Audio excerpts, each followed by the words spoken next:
అమెరికాలో ట్రంప్ ప్రభుత్వం అనుసరిస్తున్న విధానాలకు వ్యతిరేకంగా అక్కడి ప్రజలు మరోసారి రోడ్డెక్కారు. హ్యాండ్స్ ఆఫ్ పేరిట వేలాది మంది వీధుల్లోకి వచ్చి ట్రంప్నకు వ్యతిరేకంగా నినాదాలు చేశారు. Colorado, Massachusetts, Manhattan, Washington DC, Oregon, San ఫ్రాన్సిస్కోల్లో ప్లకార్డులు ప్రదర్శించి నిరసన వ్యక్తం చేశారు.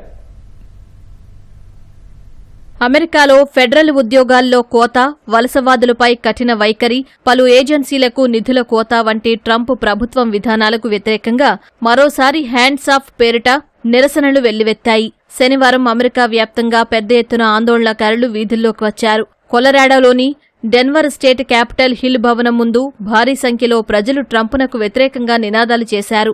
వలసదారుల పట్ల ట్రంప్ తీరుకు వ్యతిరేకంగా ప్లకార్డులు ప్రదర్శించారు. ట్రంప్ సలహాదారు బిలియనీర్ ఎలాన్ మస్క్కు చెందిన టెస్లా కారు డీలర్ వెలుపల నిరసన వ్యక్తం చేసేందుకు యత్నించగా పోలీసులు అడ్డుకున్నారు.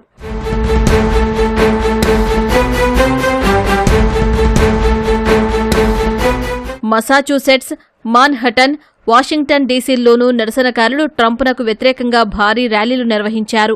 ఒరెగాన్, శాన్ ఫ్రాన్సిస్కోల్లోనూ పెద్ద ఎత్తున నిరసనలు జరిగాయి. అమెరికన్లు సొంత ప్రభుత్వం నుంచే దాడులను ఎదుర్కొంటున్నారని ఓ ఆందోళనకారుడు ఆరోపించాడు. దీనికి వ్యతిరేకంగా తమ గళం విప్పేందుకే నిరసన చేస్తున్నట్టు పేర్కొన్నాడు. తమ పిల్లల భవిష్యత్తు కోసం ర్యాలీ చేస్తున్నట్టు మరికొందరు చెప్పారు. ట్రంప్ రాజ్యాంగ ఉల్లంఘనకు పాల్పడుతున్నారని ఆరోపించారు. వేలాది మంది వలసదారులను వెనక్కి పంపడం, ఫెడరల్ ఏజెన్సీల్లో ఉద్యోగాల కోత వంటి నిర్ణయాలను తాము వ్యతిరేకిస్తున్నట్టు చెప్పారు.